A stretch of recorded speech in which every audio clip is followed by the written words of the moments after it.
Hey, if you're listening to this, thanks for stopping by. My name is Jarrett, and I run the More Than Blockchain podcast. Now, before the podcast rebranded its name to More Than Blockchain, it was entitled Wi Fi and Water. And so this episode was originally recorded under the podcast's original name. Episodes 1 through 13 were recorded under the name Wi Fi and Water. And so if you're hearing this, that's why.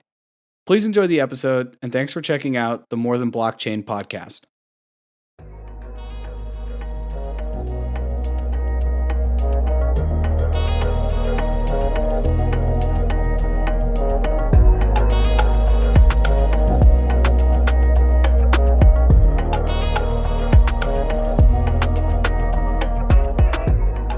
As a kid, I grew up with VHS. I went to college with DVDs, and now can't possibly fathom owning either when compared to streaming. You know, why own a movie or even rent it at Blockbuster when you can pay a monthly fee to watch all the movies you want with Netflix, instead of buying DVDs, which replace VHS? When it comes to music, you can now listen to all the music you want with Spotify, instead of buying music albums digitally, which replace CDs, which replace tapes, which replace vinyl. When it comes to transportation, why own a car when you can have your own app-connected driver like Uber or Lyft pick you up? That's right. We're all living in the access over ownership world where monthly subscriptions seem to be the norm. However, in the blockchain ecosystem, blockchain being the software that underpins cryptocurrency, ownership is a central component, which is why I think it's important to discuss the value of owning something on blockchain, or a blockchain-verified digital asset. I'm Jarrett Carpenter, and this is Wi-Fi and Water.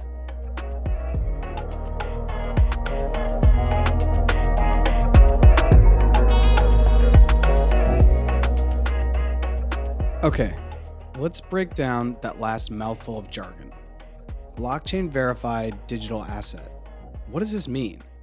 First, let's start with blockchain. What is blockchain? Blockchain, at its most core, is a chain of blocks that contains information where all users can access the information. It was originally created to put timestamps on digital documents in a way that wouldn't allow any user to backdate or tamper with previously recorded dates. Remember, it's just a chain of blocks that contain information. In the world of cryptocurrency, this information is the details of the sender, receiver, and the amount being exchanged for any one transaction. Now let's try to imagine how this all works. Imagine a block with the number 1 on it, followed by a second block with the number 2 on it, and so forth and so on. And each of these blocks contains transaction information, which are autofilled as transactions occur on the network. So let's suppose you're putting information into block 8, but realize you want to change the information in block 2. In order to do this, you'd have to change all of the information in blocks 7 through 2 before the transactions fill up on block 8 and the system moves on to block 9. You see, once information or transactions have been recorded on the blockchain, it's extremely difficult to undo or alter them. In 2009, Satoshi Nakamoto leveraged blockchain to create Bitcoin.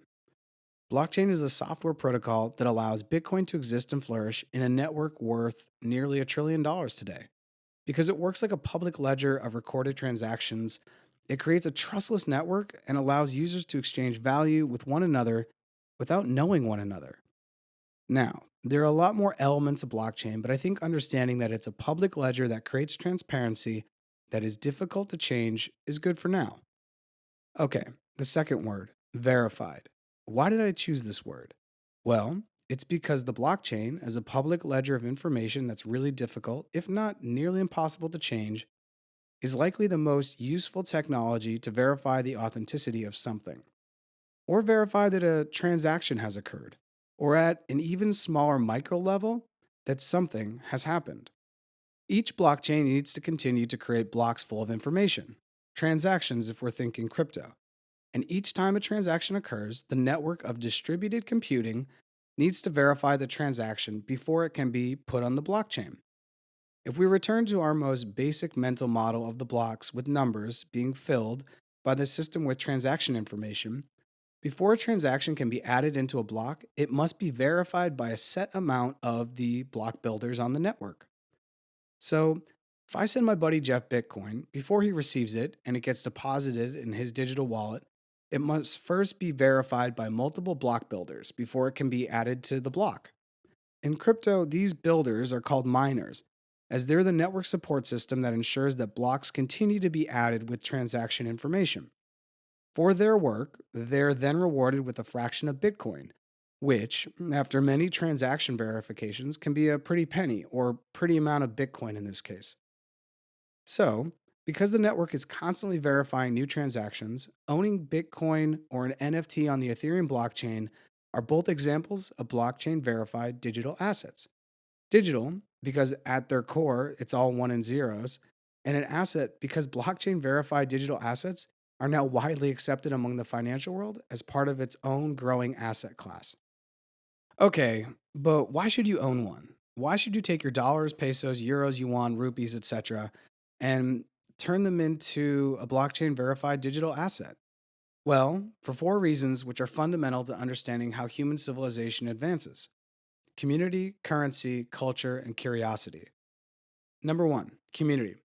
Blockchain, as we know, is the software that underpins cryptocurrency like Bitcoin, NFTs, and Web3 of the metaverse. And it's going to allow people around the world to find their community over the internet in a way that's new for all of us.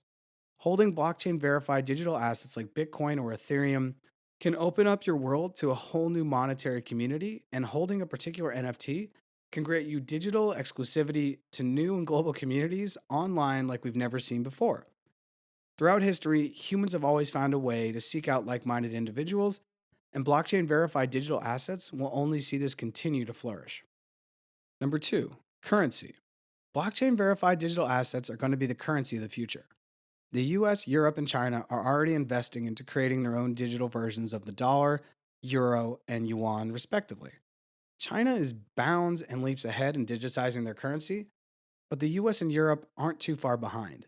The idea of a CBDC or central bank digital currency is much closer than we all think. Even today, less than about 10% of dollars in circulation are actually in physical or tangible cash. And since the dollar is the world reserve currency, that's a lot of money already digitized. Not on the blockchain, but digitized. So the next logical step is to put dollars and euros on the blockchain. And from there, almost every other currency will follow or just start to use the new CBDC that will be issued by the United States. And if the old world is non blockchain digital dollars and gold, well, the new world or future will be CBDC and Bitcoin. Bitcoin being not just a replacement for gold, but a far superior store of value. There's another part of the currency conversation here where I should mention that human civilization has always levitated towards the hardest money, which in this case would not be the CBDC, which I've just mentioned. But I'm going to leave this for another episode entirely, when I further explore why Bitcoin could eventually overtake even the US dollar or the future CBDC. Number three, culture. Much of our value in society today is invested into what's cool or societally accepted, or what we all agree upon to be valuable. This idea of perception of value is why people will pay $380 for Yeezy slides, which probably cost no more than 75 cents to produce out of a plastic mold in a Chinese factory. But they've got the Yeezy brand, and so culture dictates that they're valuable, the new flex, and so people will buy them. Well, NFTs are just this, but for the future, the metaverse, Web3, and kind of where we're going. And some of the biggest projects already have A-list celebs and artists as holders in their community. NBA players, rappers, comedians, actors, actresses, DJs, and just about everyone who's blue checked on Instagram is buying an NFT or thinking about getting into a community or project as I record this podcast. Maybe this isn't my strongest argument, but remember, humans are community driven and will likely invest resources into what the community or culture says is cool. Number four, curiosity. Now, when I say curiosity, I really mean technology or technological adoption. But I had three C's before this with community, currency, and culture, and I really wanted to keep the alliteration going, so bear with me. But seriously though, humans are curious, and that leads to technological invention and then subsequent adoption. Well, the tech has been created and is currently being refined in real time when it comes to blockchain. And every year, more and more people are becoming curious enough to invest into the blockchain verified digital asset ecosystem, where cryptocurrency, NFTs, and Web3 or the metaverse exists and will continue to flourish. So, to quote Ted Lasso by way of Walt Whitman, Be curious, not judgmental, and dive into blockchain verified digital assets. You don't even have to buy anything to learn more and see what's going on. I started my journey into this world back in 2017, and well, it's 2022, and I'm personally inviting you to take a peek, stick your head into this digital global house party, and just check it out. And maybe, just maybe, curiosity will lead you to invest.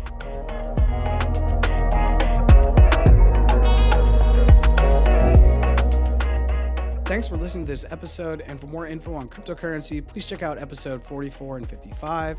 For more info on why you should consider investing in Bitcoin as a long-term store of value, check out episodes 48 and 49. And for more info on NFTs, check out episode 57. And for more info on Web3 or the Metaverse, check out episode 59. And if you're looking for some technically written PDFs by some of the world's biggest banks and investment firms because you're all podcasted out, drop by my website at jarrettcarpenter.com/crypto. That's JARRETT carpenter.com/crypto. And there are documents there from Standard Chartered, Bank of America, and Goldman Sachs. All of these documents are very well written and give an objective review of where blockchain verified digital assets are and where they may be going.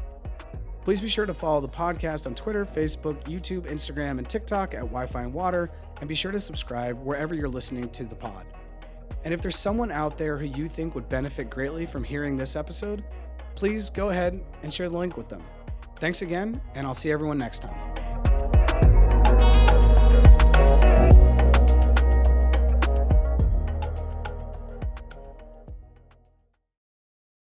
Hey, it's Jarrett again. The episode you just listened to was originally recorded under the podcast's first name, Wi-Fi and Water. So please disregard those follow shoutouts and be sure to follow us on social media under our newly rebranded name, More Than Blockchain. And be sure to subscribe to the pod wherever you're listening to it. Thanks for checking out this episode, and I'll see you next time.